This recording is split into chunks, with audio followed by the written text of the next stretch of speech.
بسم اللہ الرحمن الرحیم بسم اللہ الرحمن الرحیم۔ السلام علیکم ورحمۃ اللہ وبرکاتہ۔ امید ہے آپ سب حضرات اللہ تعالیٰ کے فضل و کرم سے خیر و عافیت کے ساتھ ہوں گے۔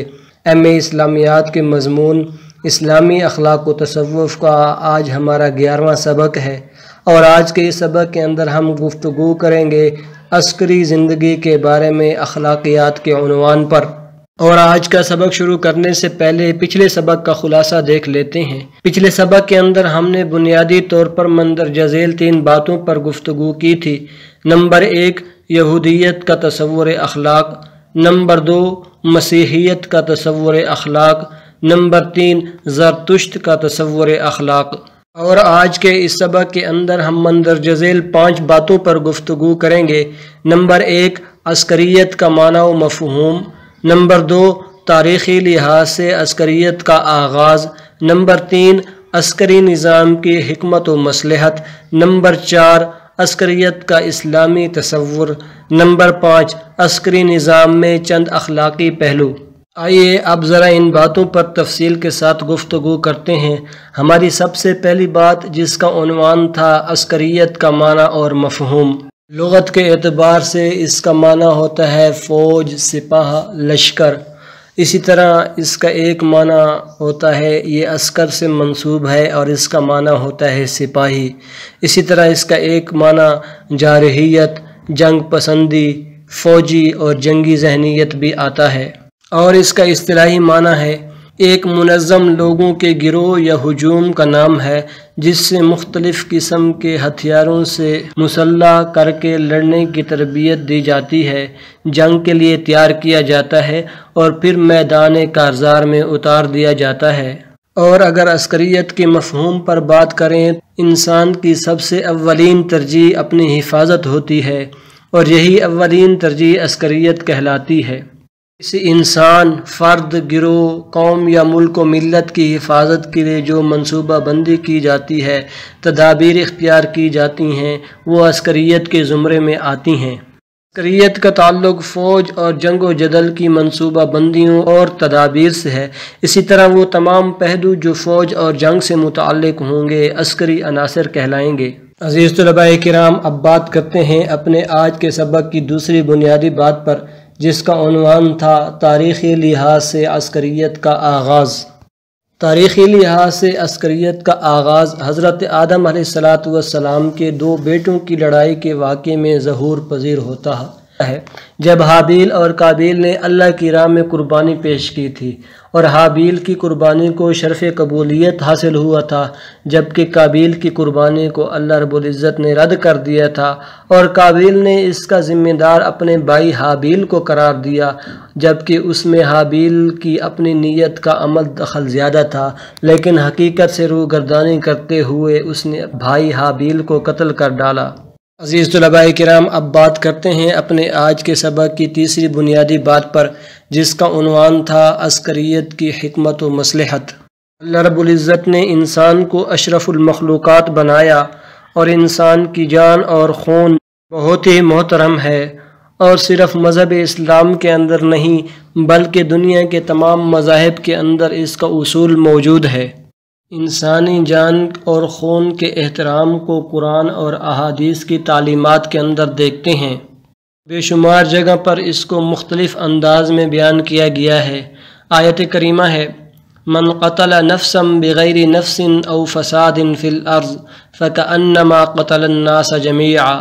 ترجمہ اس کا ہے جس نے کسی کو قتل کیا بغیر کسی جان کے بدلے یا زمین میں بغیر کسی فساد کے پھیلانے کے، تو گویا کہ اس نے تمام کیا۔ اور احادیث مبارکہ کے اندر بھی اس کی تعلیمات دی گئی ہیں۔ حدیث مبارکہ ہے الکبائر الاشراک باللہ وقتل النفس۔ ترجمہ اس کا ہے کہ بڑے گناہوں میں سے ہے، کبیرہ گناہوں میں سے ہے اللہ تعالیٰ کے ساتھ شرک کرنا اور کسی انسان کو قتل کرنا۔ عزیز طلباء کرام، اب سوال ذہن میں آتا ہے کہ جب انسان کی جان کی اتنی عزت ہے، اتنا احترام ہے کہ کہ قرآن مجید کے اندر اور احادیث کے اندر اس کی ممانعت کی گئی ہے، اس کو قتل کرنا کبیرہ گناہ قرار دیا گیا، تو پھر یہ جنگ اور جہاد کیوں کی جاتی ہے؟ اس کے اندر کیا حکمت و مصلحت ہے؟ کچھ لوگ ایسے ہوتے ہیں جو زمین کے اندر فساد پھیلانا چاہتے ہیں، فتنہ پھیلانا چاہتے ہیں، لوگوں پر ظلم کرتے ہیں اور ان کی جان اور مال کو نقصان پہنچاتے ہیں اور اللہ کے دین پر عمل کرنے سے روکتے ہیں اور اعلاء کلمت اللہ سے روکتے ہیں۔ ایسے فساد اور بدامنی اور فتنوں کو ختم کرنے کے لیے اللہ رب العزت نے مومنوں کو جہاد کا حکم دیا کہ اس کے ذریعے اعلاء کلمت اللہ ہوگا اور دین سر بلند ہوگا۔ قرآنی آیات کی روشنی میں عسکریت کی حکمت و مصلحت کو دیکھتے ہیں۔ آیت کریمہ ہے وَلَوْلَا دَفْعُ اللَّهِ النَّاسَ بَعْضَهُمْ بِبَعْضٍ لَفَسَدَتِ الْأَرْضُ۔ ترجمہ اس کا ہے اور اگر اللہ کا بعض کو بعض کے ذریعے سے دفع کرا دینا نہ ہوتا تو زمین فساد سے پر ہو جاتی۔ دوسری آیت کریمہ ہے وَلَوْلَا دَفْعُ اللَّهِ النَّاسَ بَعْضَهُمْ بِبَعْضٍ لَهُدِّمَتْ صَوَامِعُ وَبِيَعٌ وَصَلَوَاتٌ وَمَسَاجِدُ يُذْكَرُ فِيهَا اسْمُ اللَّهِ كَثِيرًا۔ ترجمہ اس کا ہے اور اگر اللہ لوگوں کے ایک گروہ کو دوسرے کے ذریعے دفع نہ کرتا رہتا تو خانقاہیں، کلیسا اور عبادت گاہیں اور مسجدیں جن کے اندر اللہ کا ذکر کثرت سے کیا جاتا ہے سب مسمار کر دی جاتی۔ دیکھیے عزیز طلباء کرام، مندرجہ ذیل دو آیات سے ہمیں اس کی حکمت اور مصلحت معلوم ہو رہی ہے کہ زمین کے اندر فساد برپا کرنے والے لوگ ہوتے ہیں اور اگر ان کو ختم نہ کیا جائے تو پوری زمین کے اندر فساد برپا ہو جائے۔ اس وجہ سے اللہ رب العزت نے جہاد کا حکم دیا، اور اسی طرح اس کی حکمت و مصلحت یہ بھی بتائی گئی ہے کہ اگر اللہ رب العزت جہاد کا حکم نہ دیتے تو یہ خانقاہیں، کلیسا، عبادت گاہیں، مسجدیں، کوئی بھی چیز باقی نہ رہ جاتی، سب کو مسمار کر دیا جاتا، گرا دیا جاتا۔ ان سب چیزوں کو محفوظ رکھنے کے لیے اور زمین کے اندر فتنہ و فساد ختم کرنے کے لیے جہاد کا حکم دیا گیا۔ عزیز طلباء کرام، اب بات کرتے ہیں اپنے آج کے سبق کی چوتھی بنیادی بات پر، جس کا عنوان تھا عسکریت کا اسلامی تصور۔ اسلام نظریہ عسکریت کے بارے میں پہلا نکتہ یہ پیش کرتا ہے کہ اس کا مقصد شر کو ختم کرنا ہو، دشمن کو ہلاک کرنا نہ ہو۔ جنگ کے اندر اتنی ہی قوت اور اسلحہ استعمال کیا جائے جس کے ذریعے شر کو ختم کیا جا سکے۔ جنگ کے لیے جو قوت اور طاقت استعمال کی جائے، جو اسلحہ استعمال کیا جائے، اس میں نشانے پر وہی لوگ ہوں جو فتنہ فساد پھیلانے والے ہیں اور ظلم کرنے والے ہیں۔ عزیز طلباء کرام، اب بات کرتے ہیں اپنے آج کے سبق کی پانچویں بنیادی بات پر، جس کا عنوان تھا عسکری نظام میں چند اخلاقی پہلو، اور اس میں ہم بنیادی طور پر مندرجہ ذیل دو باتوں پر گفتگو کریں گے۔ نمبر 1، عسکری نظام اور حکمرانوں کی اخلاقی ذمہ داریاں۔ نمبر 2، عسکری نظام اور سپاہیوں کی اخلاقی ذمہ داریاں۔ پہلی بات، عسکری نظام اور حکمرانوں کی اخلاقی ذمہ داریاں۔ فوجی اللہ کے سپاہی اور ملک و ملت کے نگہبان ہوتے ہیں جو اسلام کی حفاظت کے لیے قوت مہیا کرتے ہیں، طاقت مہیا کرتے ہیں، اور انہی کے ذریعے نظام کو محفوظ رکھا جاتا ہے، سنبھالا جاتا ہے۔ اس لیے جب سپاہیوں کا انتخاب کیا جائے تو انتخاب کرتے وقت ایسے لوگوں کا انتخاب کیا جائے جو ملک و ملت کے خیر خواہ ہوں اور اچھے حسب و نسب والوں سے تعلق رکھتے ہوں۔ حکمرانوں کی ذمہ داری ہے کہ انتخاب کے بعد ان پر خصوصی نظر رکھی جائے، جس طرح والدین اپنے بچوں پر نظر رکھتے ہیں، اور اس کے ساتھ ساتھ سپاہیوں کی تمام ضروریات کا خیال رکھا جائے اور ہر قسم کی سہولیات ان کو مہیا کی جائیں تاکہ وہ پوری دل جمی اور توجہ کے ساتھ اپنے فرض کو نبھائیں اور ملک و ملت کی حفاظت سر انجام دیں۔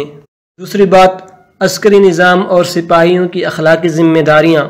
ہر سپاہی کی اخلاقی ذمہ داری ہے کہ اس کو اللہ کی رضا مقصود ہو، دکھلاوا اور شان و شوکت مقصود نہ ہو۔ اسی طرح اس کی اخلاقی ذمہ داری ہے کہ وہ افسروں کی اطاعت کرے، اور اسی طرح جنگی حکمت عملیوں سے بھی واقف ہونا چاہیے اور فرض شناس ہونا چاہیے، اور اگر کبھی دشمن سے آمنا سامنا ہو جاتا ہے تو میدان جنگ کے اندر مندرجہ ذیل باتوں کا خیال کرے کہ عورتوں کو قتل نہ کرے، بچوں کو قتل نہ کرے، ضعیفوں کو قتل نہ کرے، راہبوں کو قتل نہ کرے، بوڑھوں کو قتل نہ کرے۔ اسی طرح کسی کو آگ میں جلا کر نہ مارے اور لڑائی کے دوران لوٹ کھسوٹ نہ کرے اور فصلوں کو برباد نہ کرے، ان کو آگ نہ لگائے اور کسی دشمن کو مسلح کرے یا باندھ کر قتل کرے، اس کی بھی ممانعت ہے، اور دشمن کے سفیروں کو بھی قتل نہ کرے، دشمن سے بدعہدی نہ کرے اور شہری آبادی کو بھی نقصان نہ پہنچائے۔ اسی طرح قدرتی ماحول وسیع پیمانے پر نقصان پہنچانے سے گریز کرے اور زہریلے مواد کے استعمال سے گریز کرے۔ اسی طرح ایک سپاہی کی اخلاقی ذمہ داری ہے کہ وہ دھوکہ دہی سے کام نہ لے، البتہ جنگی چالیں استعمال کر سکتا ہے۔ دھوکہ دہی کا مطلب یہ ہے کہ دشمن کو پہلے اپنے قول و فعل کے ذریعے اطمینان دلایا جائے کہ اس پر حملہ نہیں کرے گا، اور پھر اس کے اعتماد کو ٹھیس پہنچا کر اس پر حملہ کر دے تو یہ دھوکہ دہی میں شامل ہوگا۔ اس کو ہم مثال کے ذریعے سمجھتے ہیں کہ ایمبولینس پر حملہ کرنے کی اجازت نہیں ہے۔ اب اگر کوئی دشمن ایمبولینس میں ڈاکٹروں اور نرسوں کے بھیس میں اپنے سپاہیوں کو بھیج دے اور دوسرا فریق انہیں اپنے اندر آنے کی اجازت دے اور پھر یہ فریق جا کے ان کے درمیان حملہ کر دے تو یہ دھوکہ دہی میں شمار ہوگا، البتہ جنگی چال کی اجازت ہے۔ مثلا دشمن کو پتہ ہے کہ یہ حملہ کرے گا، لیکن کہاں سے حملہ کرے گا، کیسے حملہ کرے گا، اس کی تعیین کے اندر وہ دھوکہ کھا جاتا ہے، اس کو معلوم نہیں ہوتا، تو اس کو جنگی چال میں شمار کیا جائے گا اور یہ دھوکہ دہی میں شامل نہیں ہوگا۔ ایک مرتبہ آج کے سبق کا خلاصہ دیکھ لیتے ہیں۔ آج کے سبق کے اندر ہم نے بنیادی طور پر مندرجہ ذیل 5 باتوں پر گفتگو کی ہے۔ نمبر 1 عسکریت کا معنی و مفہوم، نمبر 2 تاریخی لحاظ سے عسکریت کا آغاز، نمبر 3 عسکری نظام کی حکمت و مصلحت، نمبر 4 عسکریت کا اسلامی تصور، نمبر 5 عسکری نظام میں چند اخلاقی پہلو۔ بہت جلد انشاءاللہ ہم اب اپنے اگلے سبق جس کا عنوان ہے سیاسی اخلاقیات پر بحث کریں گے۔ جزاکم اللہ خیرہ۔ السلام علیکم ورحمۃ اللہ وبرکاتہ۔